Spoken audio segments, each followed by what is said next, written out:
Welcome and thank you for joining Save Ellis Island for our virtual author series. We are a 501c3 nonprofit organization that is hosting this educational event as part of a series, and the opinions of our speakers and individuals in the chat are their own.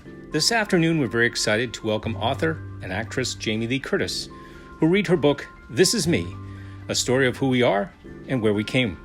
Written by Jamie Lee Curtis and illustrated by Laura Cornell. This picture book about immigration raises important identity issues, like where do we come from and who are we? In This Is Me, a teacher tells her class about her great-grandmother's dislocating journey from home to a new country with nothing but a small suitcase to bring along. She asks, what would you pack? What are the things you love best? What says, This Is Me? It's a book to read again and again, imagining the lives of different characters, finding out new details in the art, thinking about what it'd be like to move someplace completely different. Jamie Lee Curtis is the author of 12 best-selling children's books that address core childhood subjects and life lessons in a playful, accessible way. Jamie finds the inspiration for writing all around her, in the experiences of her children, her godchildren, her friends, and of course in her own life. All of Jamie's picture books are illustrated by Laura Cornell. Jamie is also well known as a film actress, with starring roles in such acclaimed films as Beverly Hills Chihuahua, Freaky Friday, True Lies, Trading Places, A Fish Called Wanda, and Knives Out.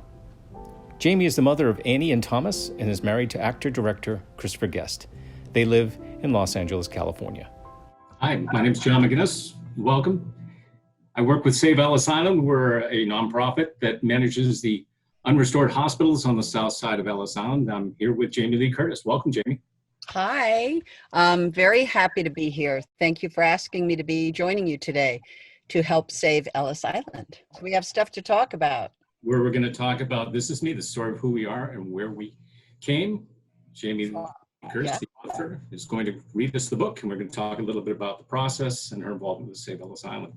Yeah, but let's talk about Ellis Island first. Let's Jamie, you came out 4 years ago and to meet with a number of children, to meet with us, and kind of tell us a little bit about your experience meeting with us to Save Ellis Island. Sure. I was obviously promoting my book at the time. I was in, obviously, the East Coast. I'm in a red room, as you can see. And, obviously the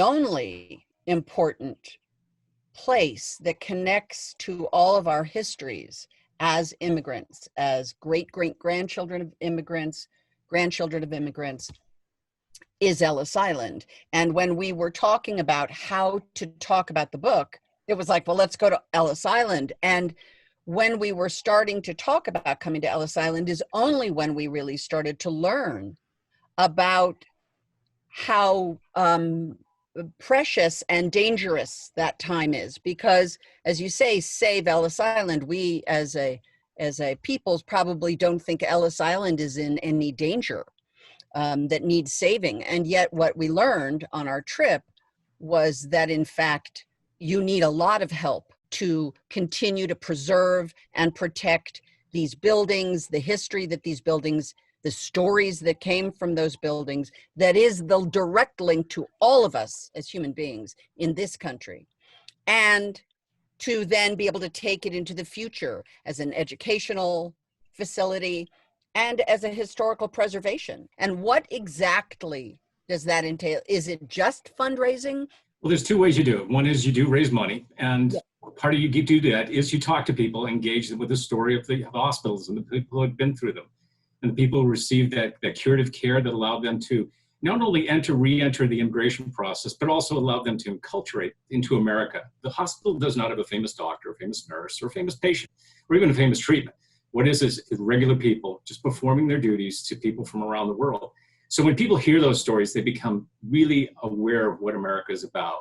And from there, it's a story that maybe they didn't know, and now they want to see, what do you need help with? And they say, well, we have these buildings, and these buildings house so many stories. And we would love you to be engaged with us in the story that we tell, but also to realize they're physical buildings. They're in state of arrested decay, but that means that we need to continue to manage them and ensure that they remain standing for years and years to come, so people can come to Ellis Island and see the true, full picture of what immigration to America was like. The thing that always gets me in the images that you showed at the beginning You know, those images, those faces are all of us. You look at the faces of those immigrants, those children, those families that came here together, bunched together as a family unit, and then they arrived with nothing. They arrived with what they could carry, and that's the story of America. I look at those faces and I see hope, and I don't see fear. I don't see defeatism. I don't see anything but the opportunity that they have crossed the ocean to be able to have. And the port of entry was Ellis Island. I look at those families who had their children separated from them because of a medical issue, and they had to wait, and those children had to persevere. I go back to the Godfather movie and that image of that child alone in that room. Those are the stories that have built this country, and they weren't defeated, and we're not going to be defeated during COVID. We are adapting, we are shape-shifting, we are relying on each other in a way that maybe we hadn't in the past, and maybe, unfortunately, we should have remembered that that's the crucial thing, the reliance on other people, friendship, neighborhoods, communities, family, units, and all of that. Every one of those stories is in Ellis Island, every single one of them.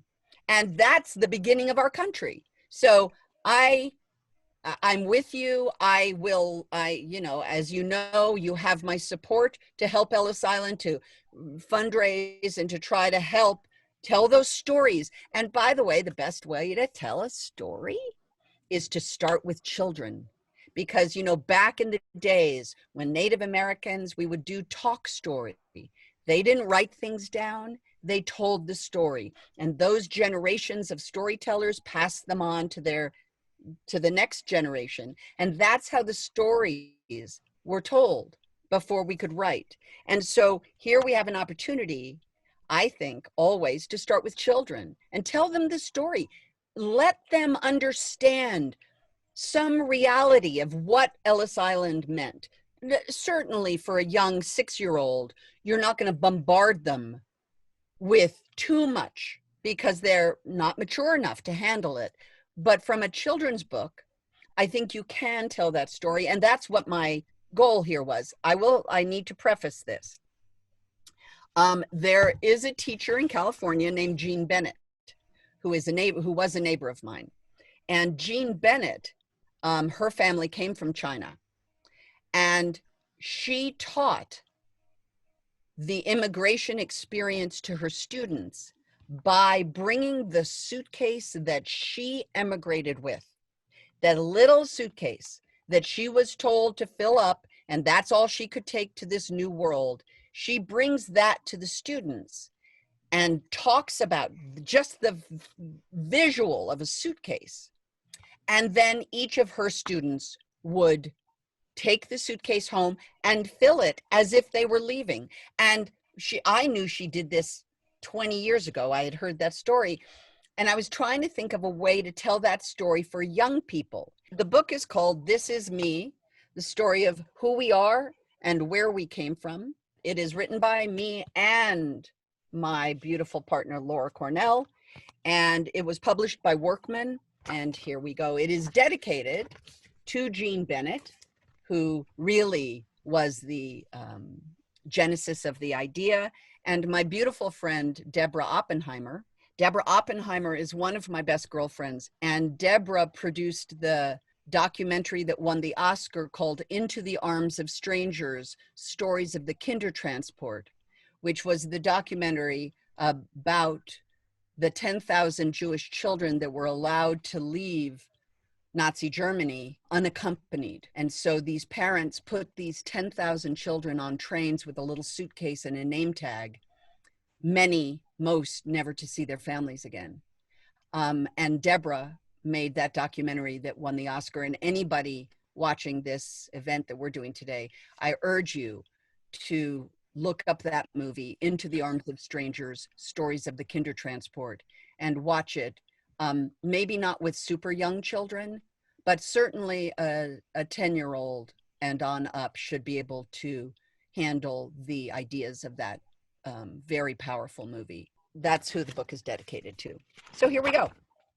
As I said before, it's a teacher. She's in her classroom with all of her students, and they're gathered around her with her suitcase. By the way, when you get to see this book, there are super, super, super, super funny things. Like, for instance, getting from here to there through the ages, which is Laura Cornell's brilliance, showing all of the different modes of transport. But here we go. My great-grandmother came from a far distant place. She came on a boat with just this small case. Great-grandmother left her family and friends to cross the great sea to the land at the end. Tomorrow we leave for a place far away. So fill up this case with the things that you love best. Sadly, you'll have to leave all of the rest. So you see the little girl is really very frustrated by this new information. And of course, she sees her kitty cat who can't go on the trip. Very sad, very hard. These decisions were very hard. What do you take with you? Did she wear all her clothes to leave her more space? Could her family album fit in this case? I know she took ribbons and some things to eat and shoes when they said to take care of your feet. Her whole family tree, pen and pencil set, one writing journal, a comb and beret. Great-great-grandma's necklace, her own handmade doll that she clutched on her journey when she felt so small. It's such a beautiful image that Laura, I'm pointing to the image that you're looking at of the little girl on the ship with her little doll. It's so emotional for me. How did she do it? What would you take? Would you be scared that you'd make a mistake? How would you know in this case what to pack and that once you had left, there'd be no coming back? So you, my dear class, have big choices to make.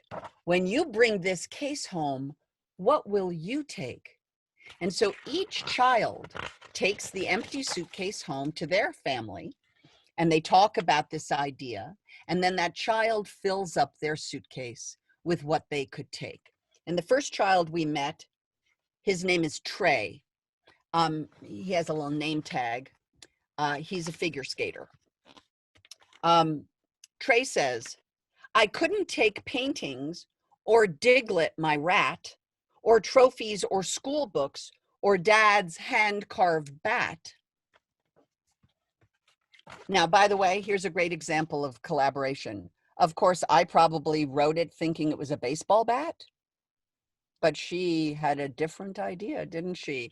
She decided that the father was an artist and he had carved a real bat. Then this little girl is called Shanae. And this is Shanae's room. She says, I'd take lots of photos and the doll my gram sewed and my first in line ticket for Katie's first show. She was a big Katy Perry fan, as we all are, but she was like a massive Katy Perry fan. Obviously her dog, big dog, can't get in that little suitcase. Then Kate says, my punk rocker Barbie, 'cause my mom was one too. My barely stuffed bear, old Winnie the Pooh. This is such a great Laura Cornell illustration, all the Barbies. So funny. The little French Barbie. Oh, sorry. You jumped ahead, but that's good. So this is Roberto, his story. Roberto says he would take Abuelo's beret, my ukulele, my St. Christopher medal to look out for me. And then there's Ty, and he says he would take my USA passport that makes me feel free, my Nintendo DS with my fave, Luigi. This was my son's favorite. He loved Luigi, as we all do. And then Corinne says, my signed Harry Potter, my baby tooth tin, my aunt's high school class ring, my dad's navy pin. So she wants to take things that were important to her. And by the way, in that image, I love that the little girl is thinking of what she's going to put in, and she's obviously not bringing her siblings. So she has pasted no stickers all over her siblings. Very funny, although she's bringing her ant farm. Then Luke says, my Groucho Marx glasses, Weird Al signed CD, my Notre Dame jersey, my karate gi. He's a Big Al fan, as we all are, and he also loves Groucho Marx. And by the way, I would take Groucho Marx glasses because there is nothing so fun as a pair of Groucho Marx glasses. At any party, if you put them on, people just laugh and have a good time. So I would take them too. Maybe I'll get some today and put them in my carry-on bag. Then Ollie says, Legos, a camera to film what I leave. If this really happened, it would be hard to believe. And I think that's really what we have to remember, is this really happened. Parents told their children that they were going to leave everything behind to go to America, to go to the land of opportunity, and that they had to leave everything except what they could carry in their little suitcase. And that's the story of Ellis Island. It's the story of this book, and it's the story of all of us. And it's incredibly moving if you really think about it. So the last child is Elena, and she brings in, of course, something way too big, her scooter. And Elena says, but I'd be so excited with all that was new, people and things to meet and to do. And now the teacher is telling her again, great work, Elena, for the time that you took. This suitcase is like your own history book. For who you all are isn't just what you've got, but part what you learn and part what you're taught. Who you become starts with your past, family histories, and stories that last. This great tide that brought you, seeds ancestors sowed, that took root inside you and helped you to grow. This always gets me, because this is all of us. This is every single one of us. Our family pictures, our family units. This is what this book's about, and this is what Ellis Island is about. So now she says, so now you take this case and imagine it's true that you're leaving and needing to choose what says you. What would you take? Which things would they be that say to the world, hi there, this is me? And then in this wonderful book, thank you, workmen, they figured out a way to put an actual suitcase in the book. Since all of us have our phones, you know, you can put a phone. I don't have that much stuff here in front of me, but you can imagine a small book, a small toy, an apple, not that much, but it gives you a sense of what it would have felt like. And it gives a child a sense to just think about both what they would have to leave behind, but also what would they take that identifies them as them.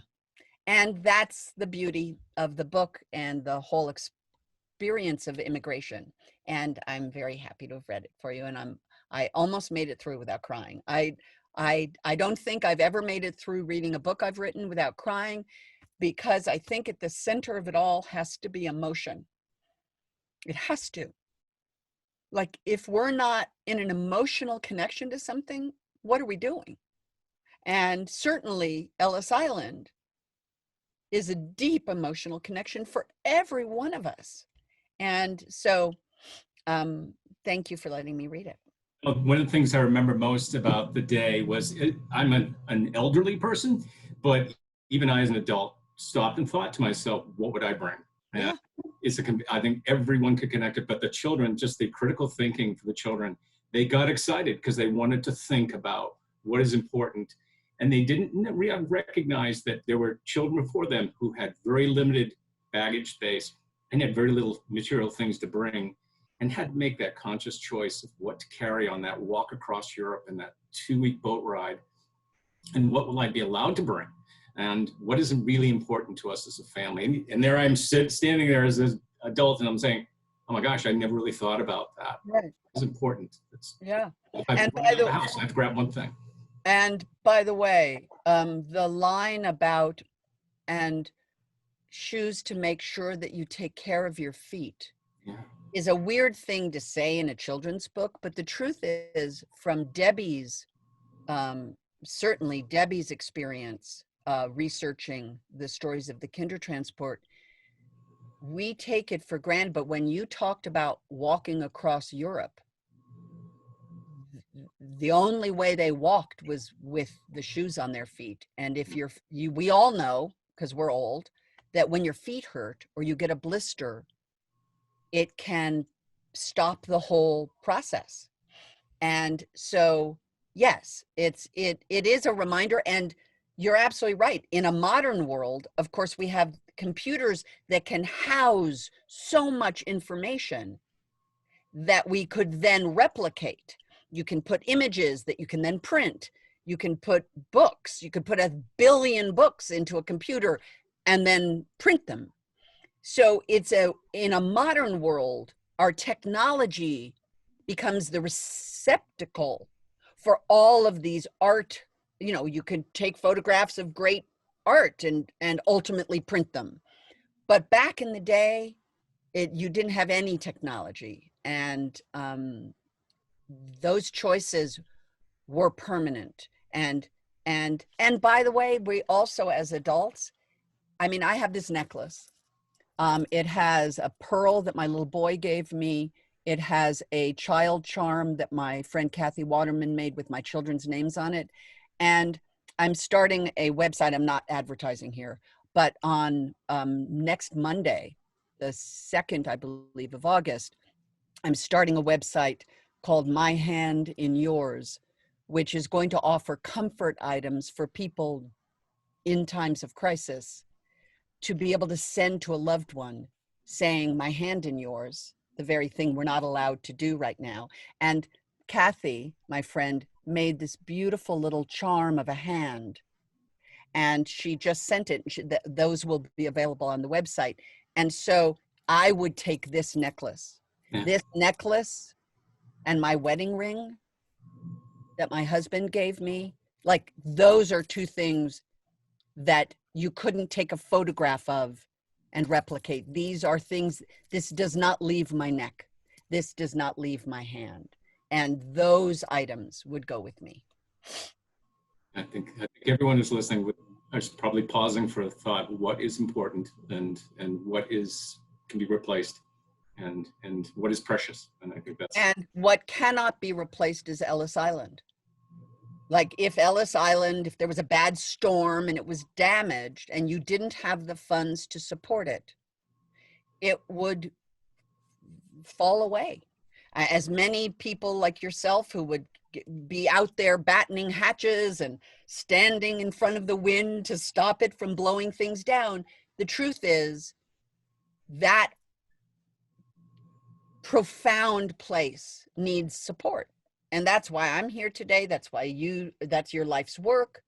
And I would hope that the people watching this not only are having a nostalgia for both their families and what they would take or wouldn't take, connect that dot back to their children, how lucky these modern children are, the ease of things, tennis shoes, sneakers, how comfortable you know what I mean? All of us walking around in these comfortable, I mean, you have to remember these were hard shoes to wear, all of it, but none of it would happen without connecting it back to the preservation of Ellis Island. And I hope that everybody watching here today either has or will make a contribution. And by the way, nobody's asking you for millions of dollars if you don't have millions of dollars. People are asking you to make a donation, to be a part of it, to share in the communal experience that we all shared in with our families back in the day. It's a powerful message, and one that I share with men and women every day. When they start to hear the people stories, and they hear the simple care that was provided and the nursing, and they really sense a time when they really saw this care and compassion was so important. It was what America was about, and they recognize it's still there. It's not gone. It's still a feeling we can reconnect with, and they always ask, what can we do to help? Right. They're done seeing the building. They see the challenge, but they also see the important message that needs to continue on. But also, look at how we now are revering, thank you, COVID, actually, thank you, because we're revering nurses. Yes. We are all those frontline responders, nurses, doctors, delivery people, grocery store workers. These are the people that are keeping us alive, and we recognize it, and we see the sacrifice. And so you brought up nursing. Look at the care they offered these immigrants, these people who've just gone through this arduous journey and arrived and need care and compassion and warmth and friendliness and kindness, because these are human beings. And I think we all need to learn from Ellis Island, learn about the care and compassion, and support that, because that was the actual intent of the whole thing. And I honor you, and I honor the fact that you continue this every day, not just here on our Zoom group. Well, we certainly thank you, Jamie, for the support you provide our foundation. I first met you 4 years ago, and you came out and you entertained the children with the book, and your engagement with them was something that's really a profound memory for me and for Save Ellis Island. So I'm privileged to be here. I think we're all feeling the same idea, that we are all one. Yes. That we are all one people, that we are all one country, that our country was founded on this idea of bringing people here and giving them an opportunity. And I'm honored to be part of it. And thank you so much for the invitation. I had to enter the red room to be able to do it, but I'm very happy to be here with you. Thank you for everyone for joining us on this event today, participating in this wonderful afternoon with Jamie Lee Curtis. Please be sure to check out her other children's books and Stop. Oh yeah, well yeah. I'm not here selling. I'm not even telling them to go buy this book. Jamie, thank you. And thank you for everyone. Bless you all. Thank you very much. Take care, everybody. Be safe. Bye.